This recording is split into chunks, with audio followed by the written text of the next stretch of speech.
Okay, we are live. Hey, folks. Thank you so much for joining us. We're going to be talking about how to use Facebook ads to increase your enrollment. And we're just going to wait for another minute just as a few more people join on. And very excited to be talking about this topic today. We haven't done a webinar in a while.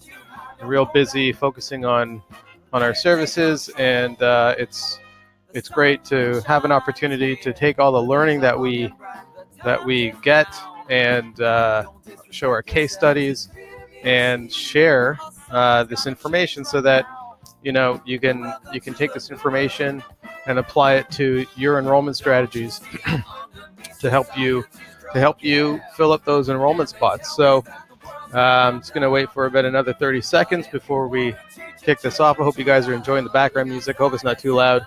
Still getting used to my little audio setup here. This is actually my old band. That's me on the drums. We were funky back then, early 2000s. John O'Landon on the Skins. Okay, so I'm also very happy to be co-hosting this with Naomi Moscow. She is she's our enrollment management expert here at Hubley, and we'll give her an opportunity to say hi in a second. And looks like we're ready to go. So I'm gonna kick this off, turn the music down. Bear with me a second. Okay, so there's a chat box on the right side, everybody. And if I could just get a quick confirmation that everyone's hearing me okay in the chat box, that'd be great. We've got some folks joining us on the right side, which is awesome. Susan Wegner, hello. Why don't you tell us, everybody, where you're from? I see Marcy Martindale. We've got Zakia. Am I saying that right? Zakia Witherspoon. But tell us where you're joining us from. Karen Barker is here. Hey, Karen. Good to see you. Glad you're joining us. And some people are hearing me. That's awesome. So feel free to, tell us in the chat box where you're joining us from. It's always cool to see where everybody's at. Usually we get folks all across the U.S. and Canada and even Europe, sometimes even far overseas, like Australia. All right, we got Miami, we got Connecticut, we got Chester, New York, we got Georgia, and Boston. Awesome. So that's a good representation of. Let's see, do we have any West Coast folks? And we usually get some folks joining us in their morning time. I always wonder which is better to sit through one of these webinars, whether it's in the afternoon or in the morning. And okay, so also I'll just give Naomi a second to introduce herself and say hi. Hi there, everyone. Naomi, just so you know, you're pretty quiet. I don't know if my audio is the same as everyone else's, but it's pretty low. So, but in any event, so Naomi is our in-house enrollment marketing expert here at Hubley, and she's going to hop in when she wants to, and hopefully she won't tell me that I'm wrong at any point, which happens sometimes from time to time, Naomi. But that's what she's here for, to keep me straight. Okay, so let's move on. So obviously today we're talking about how to use Facebook ads to increase your enrollment, which is what we have found through a lot of analysis to be, bar none, the very best and certainly the most consistent way to take your your limited marketing budget and apply it and get the best return on investment. So really what I mean is how to get the most high quality inquiries for the lowest cost per inquiry. So just take a look at this picture for a moment, see if you can relate to that at all. We've got somebody that's clearly in a school office, got paper calendars and binders and piles of money and sticky notes all over the place. And obviously it's a little bit extreme. It's there to be a little bit funny, but all the while there happens to be this computer sitting there beside her that could actually manage all of the different tasks that she's got kind of spread across her desk and in the paper calendars and all the sticky notes, and be able to do that with a fraction of the time. So not only are we going to be talking about how to increase your enrollment using Facebook, but also how to build efficient systems so that when those inquiries come in, you can manage them with a fraction of the time. But also, it's not just about cutting down time, it's about increasing the consistency and the quality of the communication experience for the parents while they're going through your admissions process. So you're in the right place if you wish that relying on word of mouth referrals was enough today, but you know that it's not anymore. And you're in the right place if you want to fill your school to capacity and have a waiting list that's always filling up, which is really, really key, right? Not only do you need your enrollment spots full, but you need to make sure your waiting list is always maintaining the same length, because there's always attrition, not just in enrollment, but also in the waiting list. And you'd like to spend more time on the higher value tasks, like face-to-face interactions with parents and children, and of course teachers. Marcy, that's funny. She says it's familiar except for the piles of money. So that's maybe that's a good or a bad thing. I'm not sure. Okay, so we'll move on. And please, guys, if you have any questions, that chat box is a great place to ask them. Naomi's going to actually Naomi's going to be keeping an eye on that chat, and definitely we're going to leave time at the end for questions. But if anything pops up that Naomi thinks is really relevant to what we're talking about, she's just going to chime in and either she'll answer it or I'll answer it too. Okay, so. We want you to stick with us all the way to the end. And if you do, there's going to be a free download of a great ebook, How to Get Started with Facebook Ads. This is going to give you a good summary of what we're talking about today, but also a lot of other information and some actual examples that you'll be able to use. And I also want to preface this presentation with, I'm going to be showing you other examples. Feel free to take screenshots or copy them down. I'm going to be showing you things that are working, and you should use them. Of course, you want to apply them to your school, so make sure you don't copy down this school's name that I'm going to show you. But these are things that are working that are not necessarily going to work for you exactly the same way. Everyone's in a different area, got a different demographic that they're speaking to. But you're going to see some good ideas here. So we strongly encourage you to stick for this full 60 minutes, because we're going to be reviewing a variety of solutions to the most common challenges of enrollment marketing. And I'm also going to make sure that you know how to get that download of the Facebook ads ebook. But you do have to stick with us to the end to get to know that, because I need something to make sure that you stick with us. And it's important information, and that's why I'm putting this little carrot out in front of you. So I'd like to quickly do a poll. I want to hear from the audience today. What are you currently doing to grow your enrollment? So feel free, go into that chat box, take a minute. It takes a second to think about that, but also there's a bit of a delay, I think, usually when people type in there. So we're going to give you a minute or two. Tell us, what do you do to grow your enrollment? What strategies are you using today?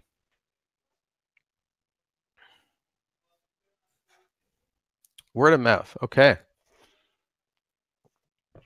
Chuck says word of mouth.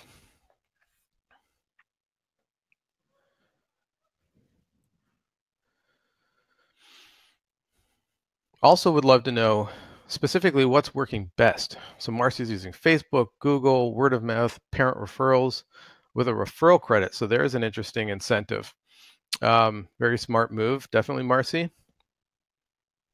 And so we're seeing word of mouth already twice, and I want to say that word of mouth, as Marcy even put, she's got referrals. She's got a referral program, people say word of mouth. I mean, ultimately, word of mouth isn't in and of itself isn't exactly a strategy. What it is that's a result of having a great school, of course. So, but I would say when you're using word of mouth when you're strategically trying to generate more word of mouth, then you do things like what Marcy's saying, using referral program, which is awesome.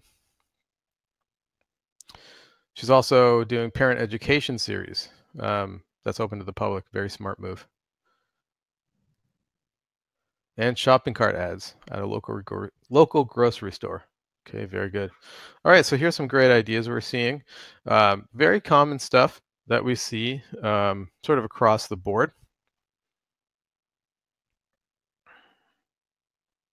So Susan, wants to use Facebook and social media.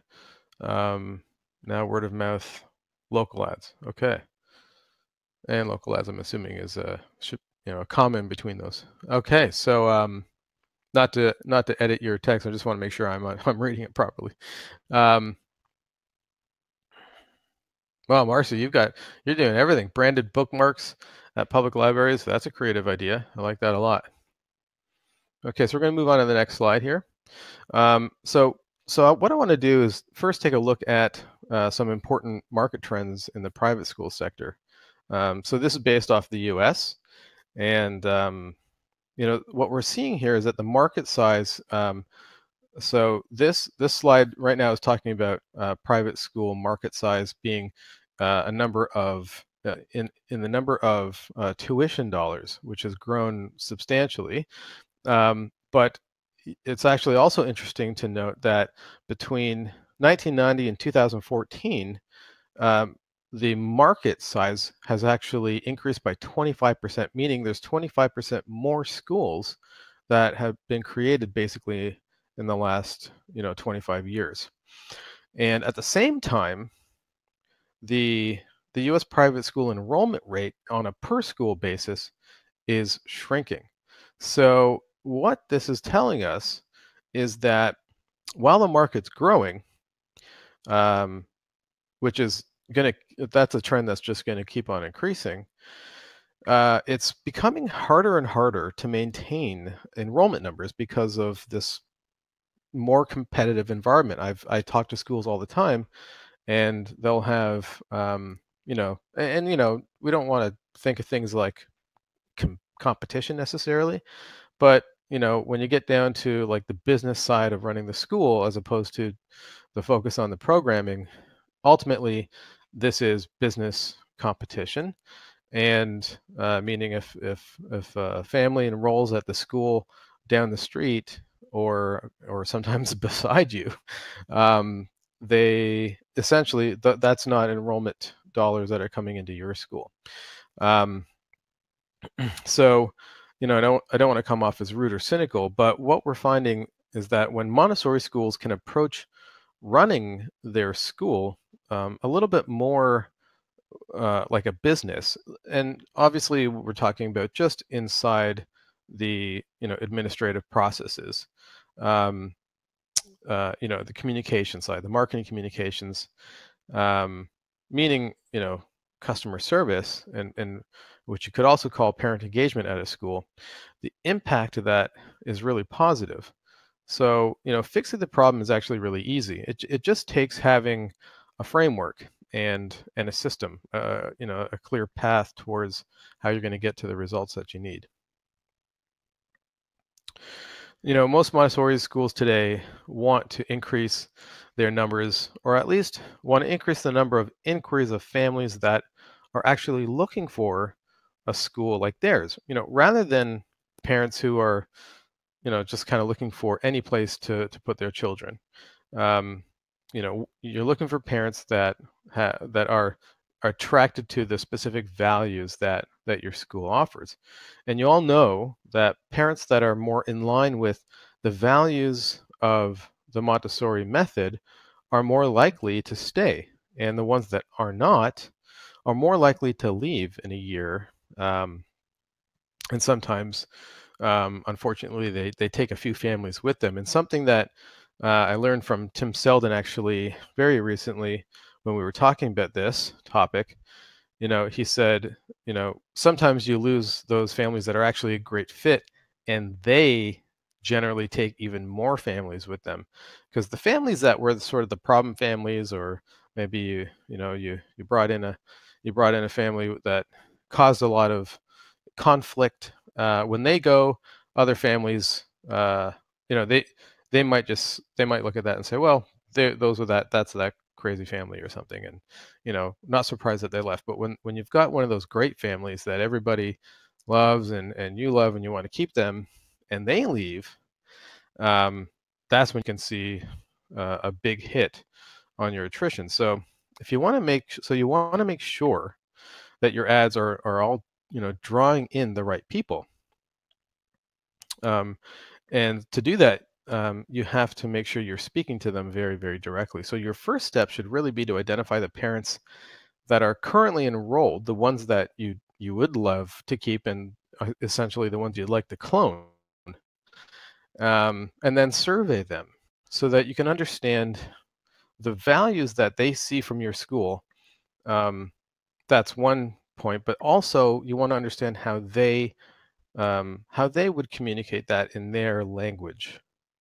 Uh, uh, Obviously, you share the same language generally, but meaning in that neighborhood, in that area, in that region, how do they phrase things? What are the common phrases, the way they would word the values, the different values that they see from having their child in your school?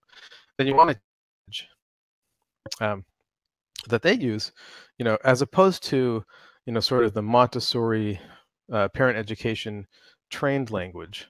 And that's their language, their natural language. That's the one that you want to use in the ads and on the web pages connected to the ads. And in fact, as a side note, you should actually update all of your marketing materials with that same language. That should be across your website, any pamphlets, any any bookmarks you've got at libraries, everything that you're doing that's meant to communicate the value of your school to the parents should be less focused on the idea of selling the Montessori method, which obviously is why they are going to respond to this language, to the specific value propositions, but more about speaking to them. So you're kind of like much like Maria Montessori taught follow the child. This is kind of like following the parents, right? Like having your content being parent centric, or community centric. The copywriting on your site and on your ads and on your web pages is very, very crucial. Because the goal of your campaign and your website is to get people into the school, to book a tour or come to an information session. You're not trying to sell them. I mean, and that's when you have that face-to-face opportunity, that's when essentially you would, and when I say sell, I know that it's not really, we're not talking about sort of a standard sales, engagement, but ultimately it's sales. And so as opposed to trying to sell them on the Montessori method on your website, it's about pulling them in to have a face-to-face interaction where that's where the actual decision making happens. That's where they become inspired by your educators and your passion. And that's when it's a good idea to giving them information more about Montessori and Maria Montessori and the methods and how that's going to affect their family in a positive way. Excuse me. So one of the best things about using digital advertising tools is how much actionable information they give you about your campaign.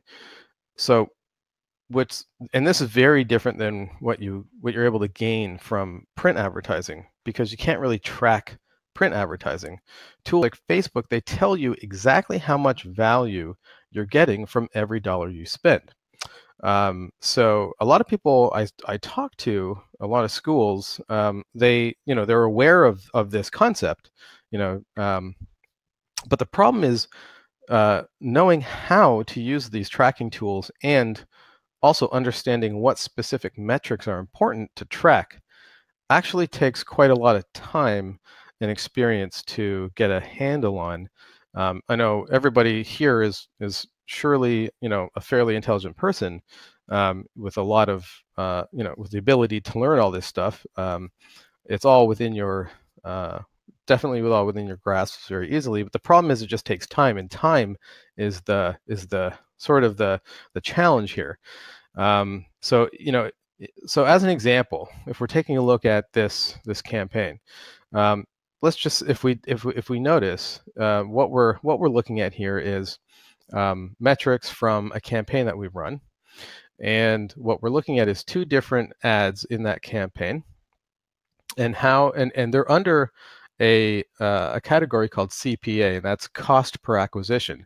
So what that's actually tracking is how much you spent so far in this campaign within whatever time period you're looking at, maybe a week or a month or a few months.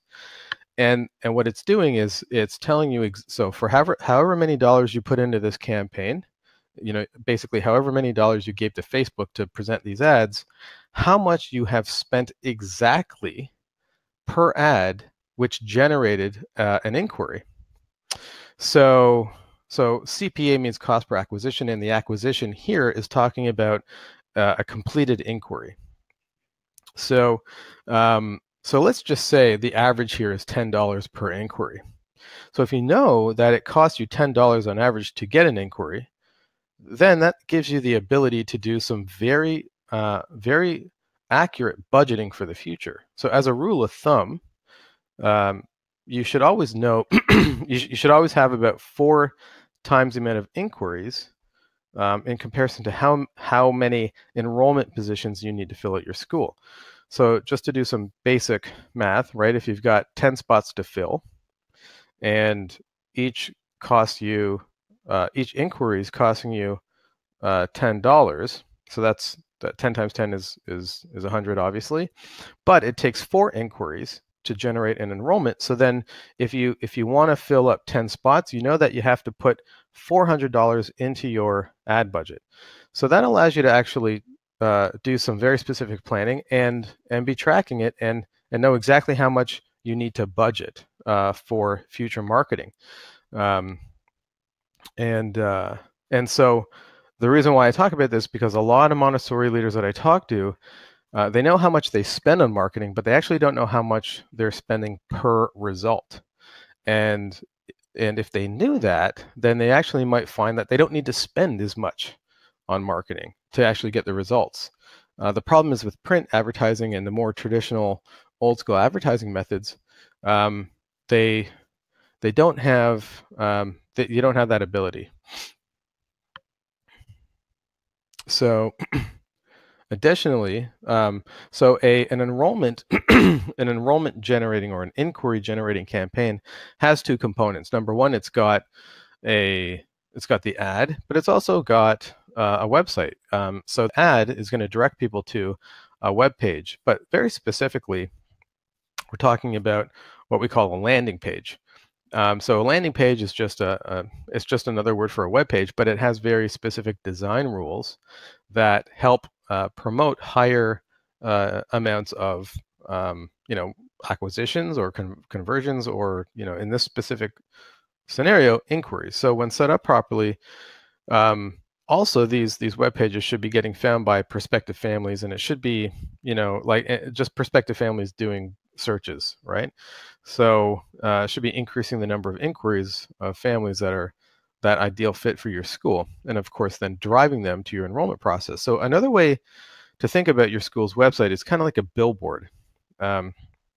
You know, I often get this analogy when helping people understand you know, website management and what a well-managed website should do, aside from how it looks or what it says. There's also this consideration of search engine optimization. So you know, everyone knows they need a website, but I don't know, and I don't think I've ever come across you know, a school that doesn't have some type of web page online. But what I do find is that most schools are not actually using their websites strategically. So one thing that, you know, as I've kind of already mentioned, that it's very key about your website that it should be designed so that the purpose of the website is not to actually sell your school. And that's something that sometimes takes people back a little bit. They're like, well, what's the point of a website? So, a website's, its purpose is to get the right families to inquire about the school and to enter into that enrollment process. And that's a very important distinction, because you should not be trying to sell somebody on, on the Montessori method on your website when they're first interacting with your school. That's, as I said, that's what the rest of that enrollment process is for when they come into that open house or that tour. So the point at which they find your school is when it's all about getting them to that open house. So there's always going to be a lot of people hitting your website, and a certain portion of those people are going to be the right prospective families that you want to get into the school. So you have to design your website basically like very purposely ignoring everybody else except for the very specifically, all of the design has to be 100% focused on speaking to those prospective families that are the most ideal fit and giving them the most clear and easy path towards, basically booking a tour or a meeting with your admissions administrator or the director or whoever is the one that runs those meetings or tours. And when you have that very, very narrow focus, then what you're doing is optimizing your energy, because any content that is on your website that is not specific to that goal will be actually hurting the chances of those prospective families from getting to that goal. So you have to be very, very, somewhat kind of selfish with your website. You has to be very focused on its most important need. You cannot, and this is something that I see all the time, your website has to be, it cannot be the everything for all purposes. You can have different web pages dedicated to every use case of a web page that you need for a school, but your main school website, its main purpose is there to drive prospective families, give them not the right information, but also the right amount of information, not too much, not too little. And this comes from understanding and tracking and testing multiple different web pages to see how each one performs from the point of a family hitting the website to the point of them entering into that inquiry process. So now let's take a look at a case study here. This is Rising Scholars Montessori.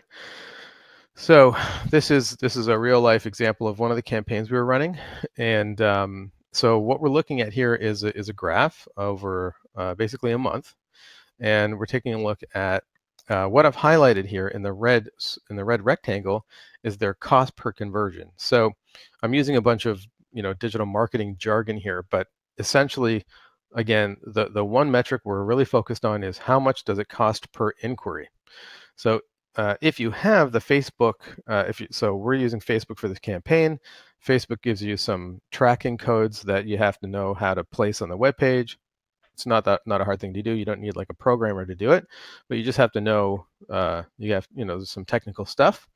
But if it's placed correctly on the web page, you can actually track exactly how much you're spending in Facebook and what you're getting as per result. And so with an enrollment marketing campaign, the most important metric to track is the cost per inquiry.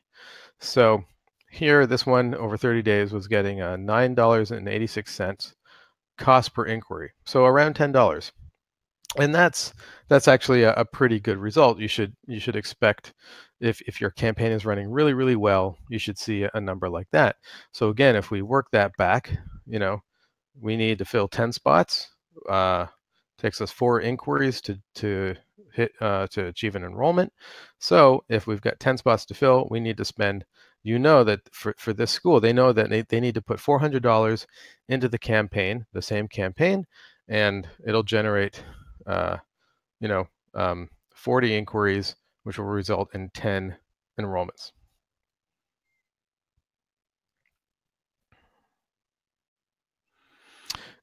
Excuse me, got a little frog in my throat. So some other interesting information, which I'll break this down for you. This might come as no surprise, but when you're actually running, so there's three components to a enrollment marketing campaign. There's the actual ad design, right? Meaning, are you saying the right things? Are you showing the right visuals? Is the call to action the right call to action, right? You've got headlines and pictures and videos and the ad text copy, all that stuff. Those are different elements that you want to be testing. So that's one area of work. Then another area is the landing page that I talked about.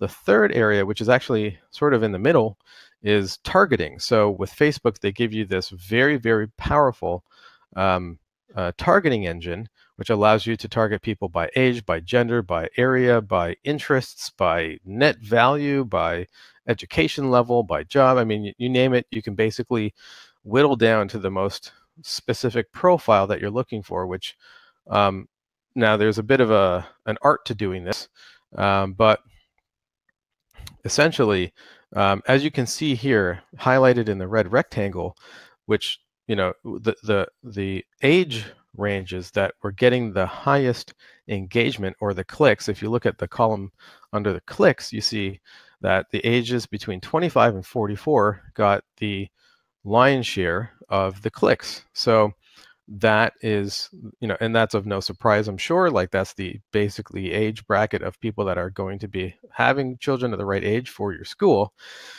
But it's just very, like, I just want to make it very clear, just the actual level of variance. So if you look under the age 25, there's only 6 clicks, and over the age 44, there's only 5. But in between, there's over 300 clicks. So I mean, it's a, so at that point, basically you say, okay, well, definitely don't want to show any ads to any other age brackets, because that's money wasted.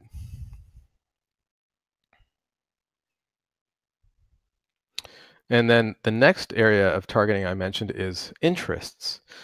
Now, so just to put this into context, so the highlighted section in the red rectangle has the header CTR, and what that means is click-through rate.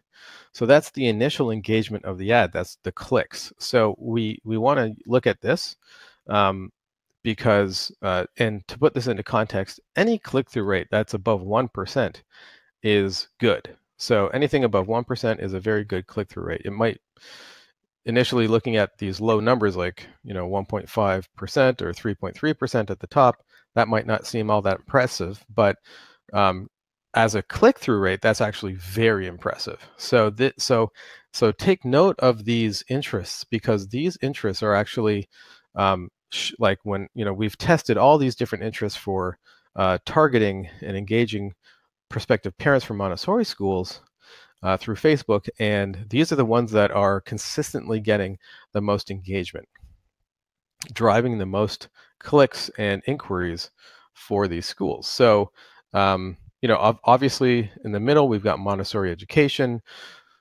The third from the bottom is Maria Montessori, but the one at the top is early childhood education, and that got 3.3% click-throughs from, right? So that's a ratio of impressions to clicks, and that was with 1,300 impressions. So that's not even a very, that's a decent sample size. So something to note, like when you go in and you want to do targeting, like I said, use these, because these are going to help you get a head start on targeting with your Facebook ads. Now, what we're looking at here is the same campaign, and how we were basically going in and testing it. We've got 3 different versions of this campaign. So just to explain, a campaign consists of multiple ads. So this is where we're running up to 50 ads at a time. I think this particular campaign had about 36 ads. And in each one of these campaigns, we're testing multiple headlines, multiple videos, because we always use video ads because they get better engagement in general than still pictures. And we're also testing the ad body, just what the general copywriting is, and also a call to action. So when we first launched it, campaign number 1, so we got 6 conversions. meaning it generated 6 inquiries for a cost of $42 per inquiry.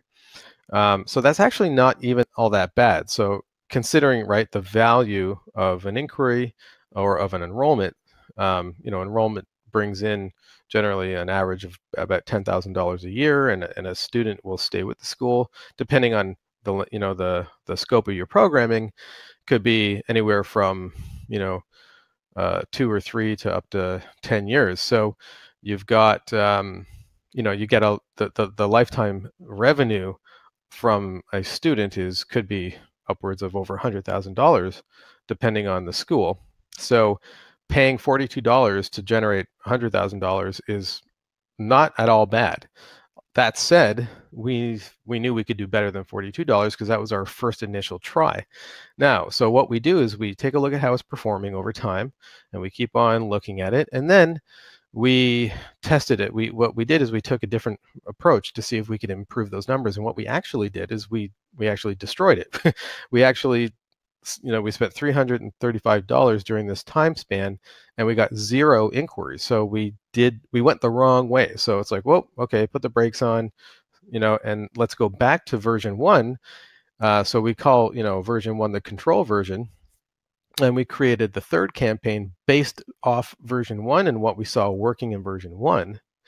And we saw that by tweaking it a little bit, testing a few different headlines and etc., we were able to generate 33 conversions at an average cost of $10.29. So basically we, and this is how it works. This is why Facebook advertising is actually it's definitely by far the best way to generate inquiries from the right families. But it's also, as I say, with more power comes more responsibility. If you don't know what you're doing and you're not paying attention, it's very easy to blow a whole lot of money. So as a side note, when you go into Facebook on your Facebook page and you've posted something, just a regular post, not an ad, but just a post about something going on, maybe an event or some type of educational material, and Facebook gives you this little call to action that says boost post, never click that button.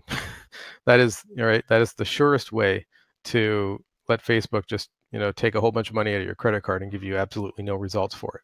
So boosting a post is very different than creating an ad and managing it within the advanced side of the Facebook ad management system. So again, you need to do this the right way. You need to be on top of it. You need to be testing it. But if you take the right approach, it is, and you need to do the same thing in any other sort of, marketing endeavor you go into. You can't just throw a bunch of money at something and hope for the best. You have to be paying attention and testing different things. It's the surest way to generate inquiries for the lowest cost per inquiry. Pardon me. Now, so what I'm showing here now is the specific, meaning the top performing ad and the top performing landing page. So again, we tested up to 36 different ads, and we tested, I believe, about 3 different landing pages. And this was the combination. So again, that it also consists of targeting. So we're testing 3 different components: the ad design, the landing page design, and the targeting. And so we're testing all of those things, testing multiple versions of each one. And when you have a system and a process that allows you to test and track, then it becomes very easy to generate those inquiries. So, looking at this landing page design, it's not going to win any graphic design awards. It's not going to be the most amazing. It's not going to be the most amazing, artistic design. But what we're doing is we're testing layout, value proposition. That's the most important thing. What does the web page say? And also, probably the other most important element is where is that call to action? And in this case, the call to action is to fill out the form. So that's placed very strategically. We tested different places to put the form, different places to put the text. We tested different versions of the text as well. And ultimately, we come up to this result. So here is the ultimate way to achieve the other side of the equation of an enrollment marketing system, which is the actual workflow and the process of the admissions. So if you really want to improve and simplify your enrollment marketing workload, which basically only begins at the ad, right? Because then when they come in and inquire, you've got all of these forms and processes and meetings to manage. So you want to set up an automated system, something that's automated as much as possible. And I don't mean fully automated, meaning like you actually still have to show up face to face for those, those are the critical interactions with these parents. But the automating the busy work in between all those different steps of your admissions process will actually free you up to have more time, to have more face-to-face meetings, or also get the same job done in half the time, so that you can then be going out and focusing on parent education more, or working on programming or what have you. So so this is just an example of an enrollment workflow that we've built for one of our customers in their Hubly site. And the reason why a digital marketing system is always better than print is that you can actually track how every step of the process is performing, and then you can improve upon each one because it's being tracked. So you have to know what's working, what's not working, to know what you should spend your time trying to improve. So even if you're able to, let's say, move from a print ad campaign to a Facebook campaign, and initially you saw a dip in your inquiries, the difference is with a digital campaign, like on a Facebook campaign with a digital system, you can track and optimize each part of that whole system. So when you run a campaign, as I already showed you, using Facebook, it's really easy to make a change, test a different variation of it, and improve it by 400%. So that's not something you can do with a print ad. When you put something into a newspaper, it's there, and it's there for the length of the run, and you just hope for the best. You can't test multiple versions in a newspaper. So, or you could, but it would be wildly expensive. So it's really easy to improve performance, and that's another thing. Of course, it does have to be managed, and it does have to be tracked. So what's also very helpful with like a Facebook ad campaign is that you can track you can actually control daily spending limits. So you can move up your budget up and down on a moment-to-moment basis. So let's say something happens and you need to stop spending on ads for, meaning you're paying over time and over performance rather than paying all up front, like in a print ad. It's like a newspaper half page could be anywhere from $3,000 to $10,000 depending on the newspaper. With Facebook, you're spreading that across a daily spend. You might start at spending $10 a day, move it up to $50 a day the next week, or move it down to $5 a day, or just pause it, and you're totally in control of your spending that way, and you're seeing its performance over time.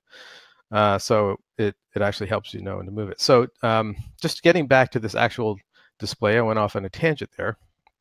I'm just going to walk through this workflow process. So let's say you've got a Facebook ad at the very top. That would again drive somebody to a landing page where they fill out an inquiry form. Well, at that point, someone in the office needs to be notified, and you want to have a record created. So a digital process would handle all of that. And then after that parent fills out that inquiry form, a system can start sending out automated emails over a series of weeks to basically talk about your school, give them helpful information, but also drive them to book a tour. So one of the other features you want to use is a digital scheduling calendar, so that again you don't have to do these things manually. And then let's say somebody books a tour and they come in for the tour, so that's that face-to-face meeting. Then and you think they're great, and you definitely want them to apply. So automatically they get the application form sent to them. But let's say a week goes by and they haven't filled out that application form. You're really busy. Maybe a teacher just got sick and you've been pulled into the classroom. You're not able to pay attention to the more recent tours and they're kind of going cold, well, the system can actually send you reminders to call them so that you don't lose track. And that's one of the key things. Like you don't want these prospective families, especially when they just come into the school and become impressed by everything. You don't want them to go cold by just simply getting pulled in 1,000 directions and losing track, and then they fall through the cracks. So a good digital system like this will make sure that nobody falls through the cracks. It's very easy to see where everybody is, and it will even remind you to take action when you need to.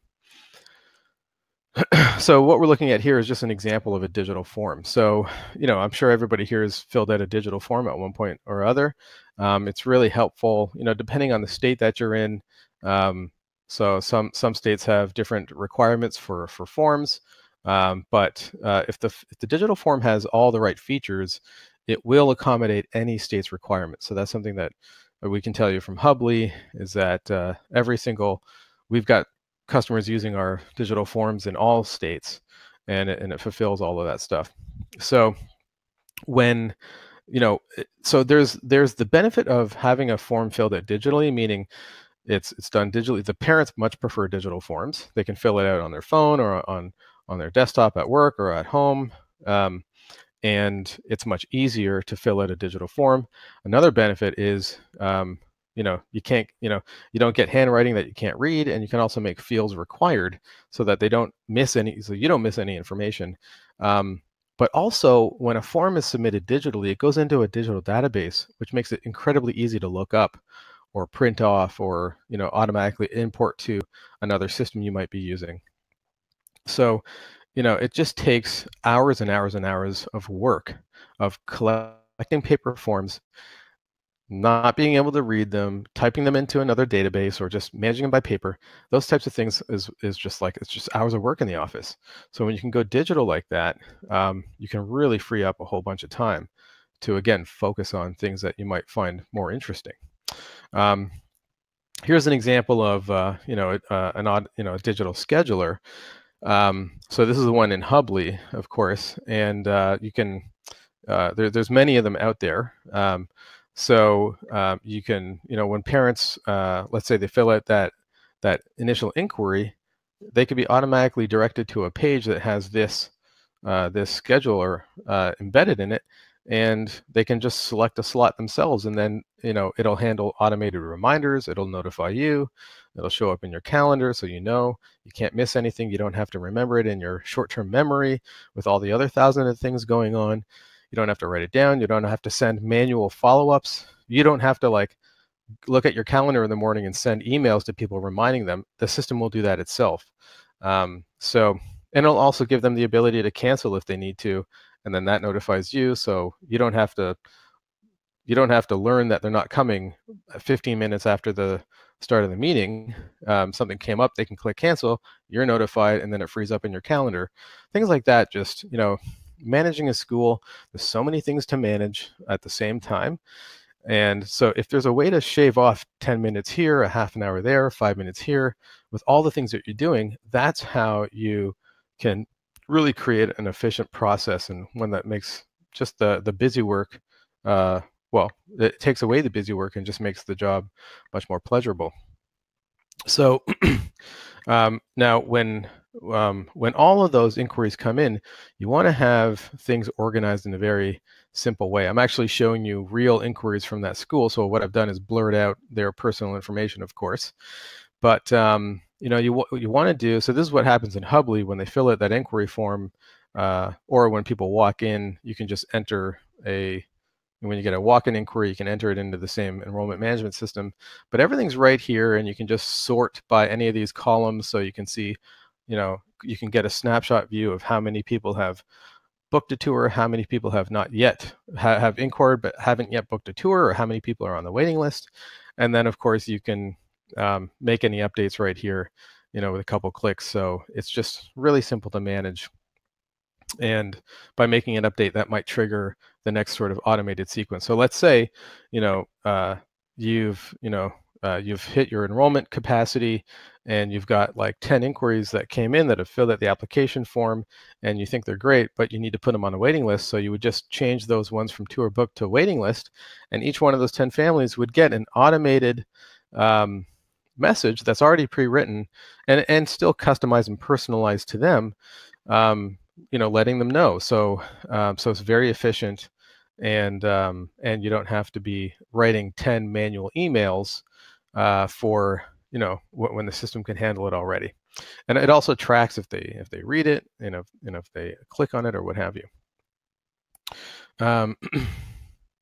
The other thing you want to make sure is that you're tracking everything. So you need an easy way to make sure that you're taking a look at over time how the different stages of your process, because it's not just the ad performance, it's also, you're also managing stages yourself, meaning you've got the inquiry form, the application form, et cetera, and you want to know over time where things could be improved. So this isn't something that you look at every day to say, oh, looks like we need to improve how we manage the application form process. But maybe over a span of a few months, you might see that there's a dip in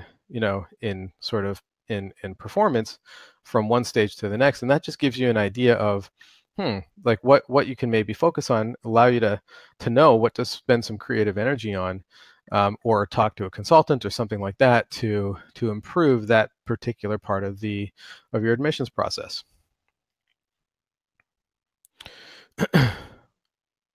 So I'd like to ask you guys, what do you think? I'm not exactly sure why you showed up here today, but I can probably guess a few things. You want to be able to keep your school enrolled to capacity easily with less effort, and have a waiting list that's always staying at that consistent size. You want to have enough inquiries coming in month after month, so that you're not afraid to turn away parents that aren't really a good fit for your school. So your back isn't up against the wall just taking anybody that's willing to pay you. And you want to free up your time from those boring, repetitive, remedial activities like sorting through sheets of paper, so you can spend more time on higher value and more enjoyable tasks like being in the classroom with the kids, or having those face-to-face interactions with those new families, and really having the time to get to know them and figure out if they're like that ideal family for you. And that you're capable of more, and you just need to get some of those roadblocks out of your way. Of course, you're capable of more, but it's about the time. And you want to give your prospective parents, and really all your parents, a communication experience that's engaging and informative, and makes them look forward to enrolling their children in your school. So you can definitely do all of this stuff. You're all more than smart enough to do all this. If I can do it, you can do it. That's for sure. You've shown up here today, and you've made it a priority, and hopefully you've taken some notes, and maybe you're even excited about making these changes. So I want you to know that a great and efficient marketing strategy can really change your school. We've seen it really transform some of our clients. But you do have to know exactly what to do at your school specifically, because every school is a little different. What's the skill level of the people on your team, or yourself? What's the communication expectations of the parents in your area, and what do you know already, right? Like you want to try to maximize on the skills and the knowledge you already have, and what tools can be used more effectively, or do you need to switch into other tools? And that's where we come in. So you've got two options. Option one is you can take the information I've given you here today, which is it is pretty high level. There's only so much we can sort of dig into in 60 minutes. And then you can figure out how to make changes on your own. You're certainly, again, you're all more than capable of doing this, but I think like most people in your shoes, you're pretty busy, and you don't have all the time in the world to become a digital marketing or IT expert. So the obvious question is, how can you quickly and easily figure out all this stuff for your school? So So what I'd like to do is take a moment of your time. Think about this will be like the first offer of one of Hubley's services. Now that we've done kind of the background theory, what I'm about to show you is not one of Hubley's software tools. Rather, it's a form of consulting service which gives you an opportunity to gain an accurate assessment of the effectiveness of your enrollment marketing strategies. And we call this the Parent Communication Report Card. So do I have your permission to take a few minutes of your time and show you how this is done and how we do this?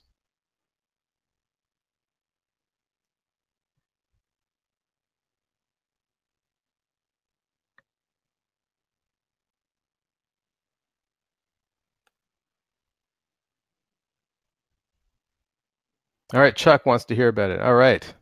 Made me wait there a little long. I was starting to sweat, guys. Okay, a few minutes, Susan says. You got it. This will just take a few minutes. So the Hubley Parent Communication Report Card is the fastest way to learn exactly what you can do to increase enrollment at your school. And what this report card does, or maybe we should call this a progress report, will enable you to determine how your website's performing with regard to speed and security and the overall search engine optimization, which is really, really important, and how you can significantly increase the number of inquiries from the most ideal prospective families, and also how you can attract more of those ideal fit families to your school, and how you can reduce the stress and the workload of managing quote unquote old school enrollment process, one that's based in paper and sticky notes. So what you get with this is a 1-hour live one-on-one assessment with me, with yours truly. We'll do it over video chat. You're going to get, we're going to deliver to you an actionable report with very specific strategies and tools that are going to be ideal for your school, not just generic ones, but specifically what your school needs, again, based off your team and your knowledge already. Optionally, if you're interested in using the Hubley platform and our services, we'll give you a 50% discount off the setup and the onboarding process, and you'd also get 1 free month off an annual subscription as well.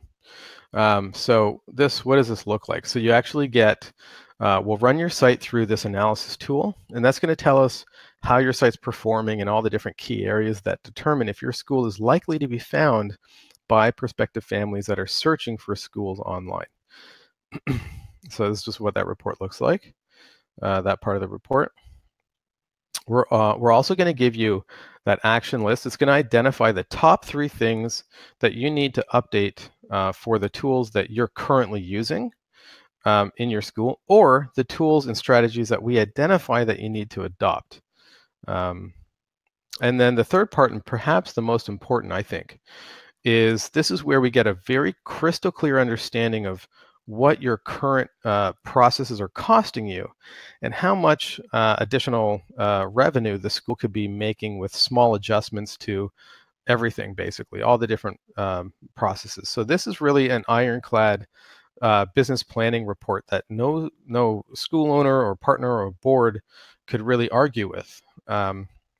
Because ultimately the numbers don't lie. So if you want to have like an easy time convincing people that you need to make some changes, this is something that you definitely want to have in your back pocket, along with some visual displays and some strategic ideas, but also you want to see what the results are going to be like in the numbers. So we go through that very thoroughly with you. So you might be asking, what does this all cost? And so obviously, you could work with like a local consultant or something. Generally, in-house consulting is very expensive, but what you get here is here's the value of what these things are. So the Parent Communication Report Card is $498. The Hubley setup is $19.99, and that's totally optional. Of course. So what I'm talking about is if you wanted to move forward with Hubley to sort of advance this stuff and have us take it over, it's $19.99.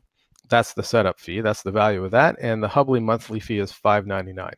So that's also optional. So the total value of what you're getting is $3,096.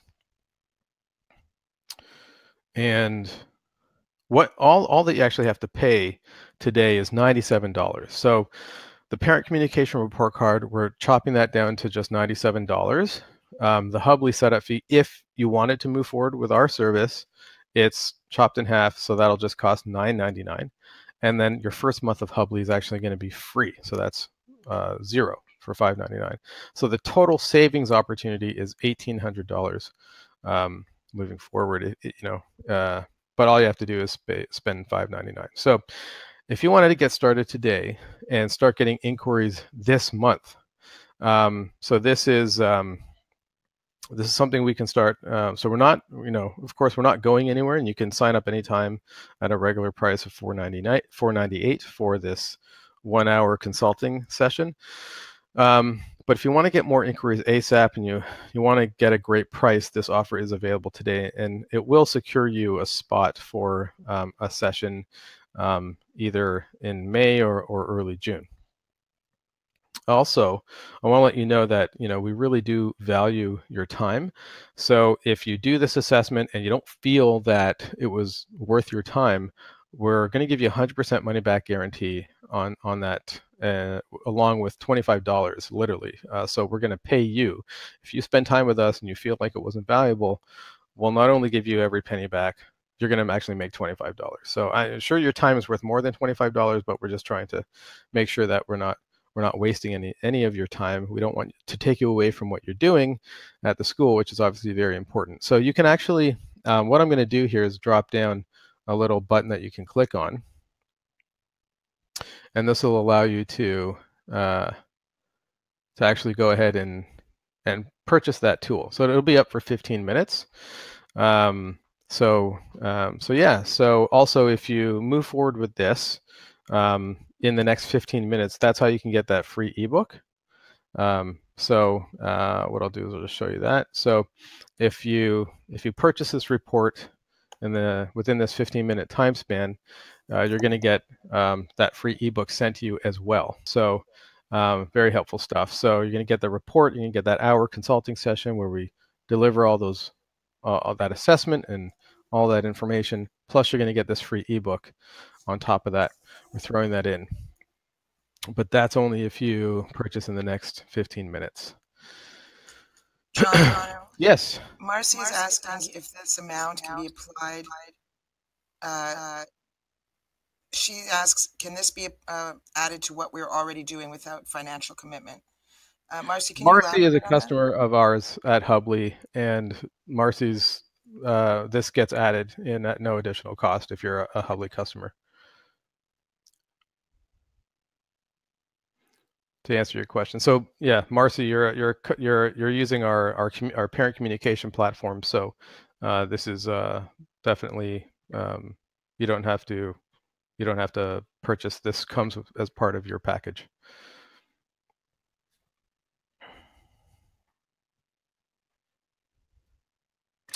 So Susan, so it's not $500, not for the free book. So just to clarify, it's $97 for a 1 hour consulting session.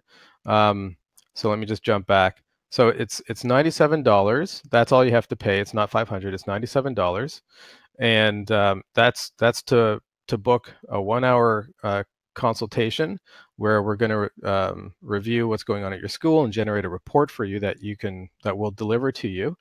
And also if so it's what we're doing is just throwing in the ebook for free if you want to purchase that in the next 10 minutes basically. But yeah, so it's $97, not $500, and it's not for the free ebook. The ebook is just a bonus offer. That what you're paying for is an assessment where so it's a 1 hour assessment, but then we take the information we gain from you, and then we put the report together.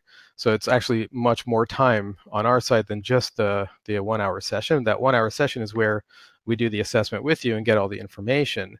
and then we take that information and work on it and put a presentation together for you and send that to you afterwards, just so you don't think you're spending $97 for 1 hour of our time. It's for multiple hours of our time.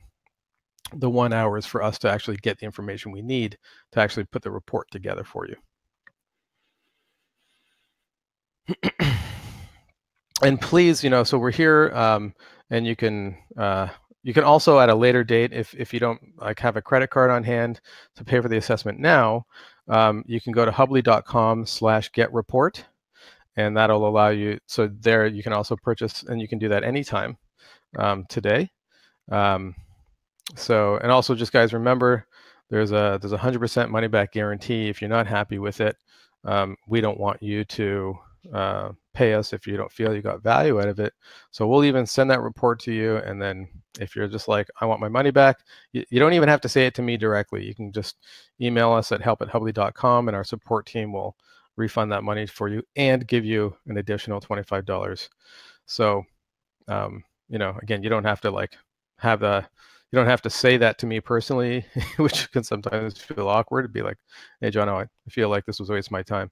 But you can we'll send that report to you, and you can just reply with, this, I want my money back, and you'll get every penny plus $25.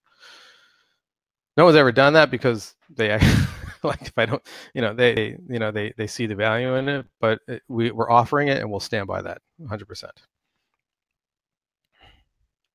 So do we have any other questions about anything we covered? I love answering questions at the end. We get great questions usually, and I'd love to hear what anybody wants to know about. Maybe I'll even start the music again. It's like I never get to play my music for people, but I have a captive audience, so I force it upon you guys.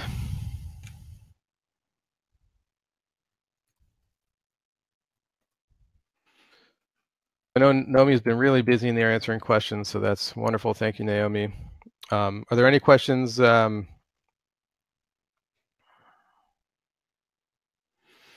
Oh, sure, Susan. So I appreciate that not everybody can just spend money. If you need board approval to spend the $97, then by all means, you can go to hubley.com/getreport later. We will send you an email with that link afterwards too. So either write it down or just watch your email inbox, and you'll be able to click on that later on as well. So so that'll be really easy for you to handle.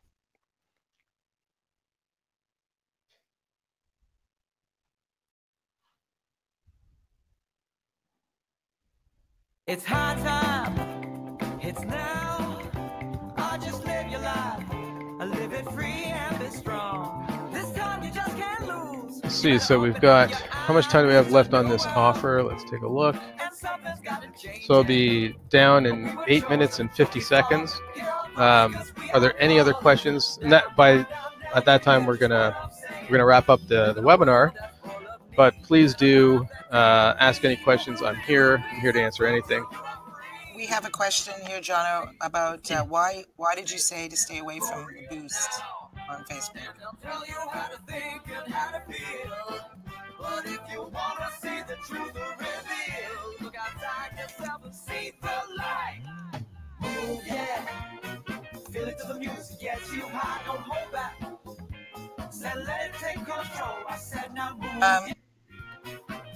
Am I on low audio again? Jono? Was there a question there, Naomi? Hold on one second. So you're really low, if Naomi, if you could raise your mic. I'm trying. Something wonky is going on. I apologize to everyone. NJ is asking why you said mentioned to stay away from Boost on Facebook. Oh, so yeah, I'll go into that more. So the reason is because what Boost does is it does create an ad, but it's not. So so when people write a post, a post is not like written or formulated properly for a lead generation ad, like what you do for enrollment. So number one is just it's not an ad. It's not written the right way. It's not optimized to generate clicks from a very specific type of persona or prospective parent you're trying to connect with. So that's number one. So if you're going to pay for something, if you're going to put money into something, you want to make sure that it's actually strategically written and designed as an ad. Number two, it doesn't allow you to do the targeting the same way.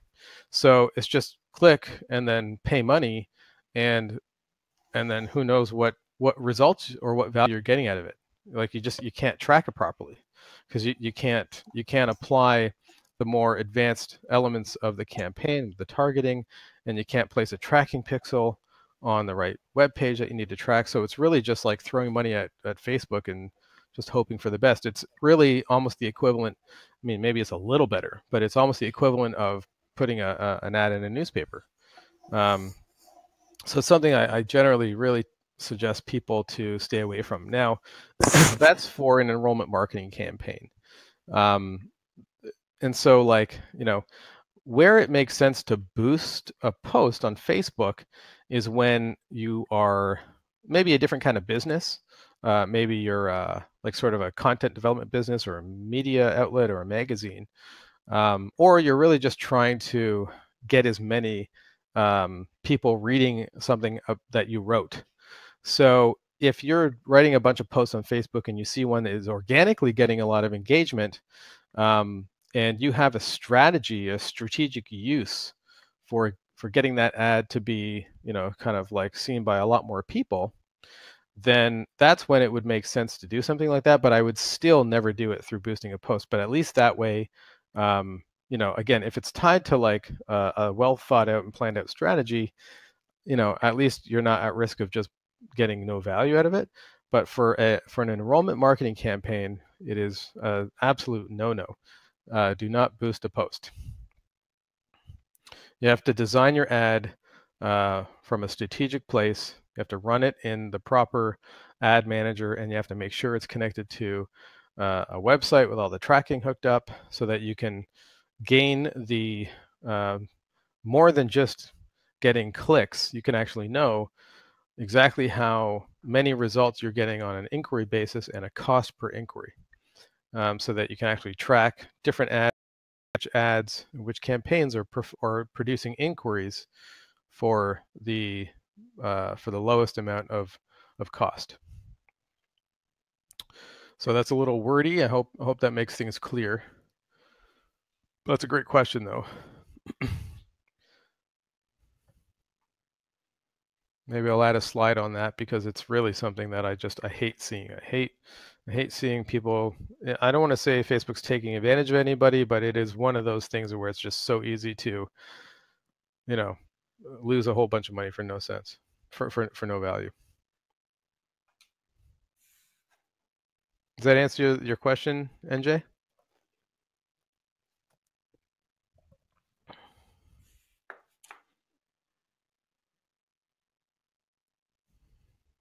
You're welcome.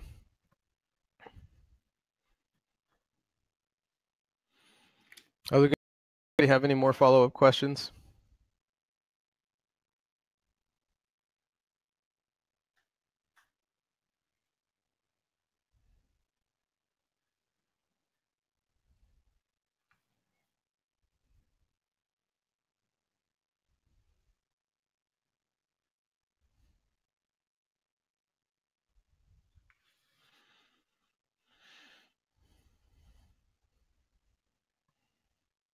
That's NJ, I like what you said. He said, yes, it does.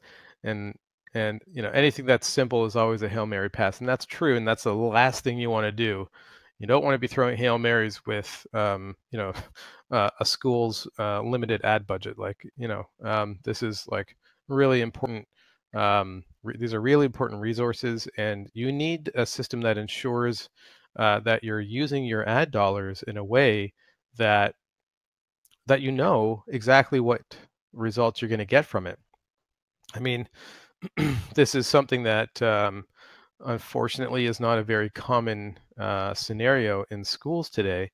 And that's why we're here. We're here to help educate and help provide a service to make it easier because if you know how much you need to spend, then and oftentimes you're learning how much less you need to spend, and that's the worst part. When people don't know, they end up spending more than they need to, and then that's money taken away from other things like building a new playground, or hiring another teacher, or like things that you need, developing a new program for the school. So every dollar really, really counts. And if you can track performance, that allows you to allocate your dollars in the most efficient way possible.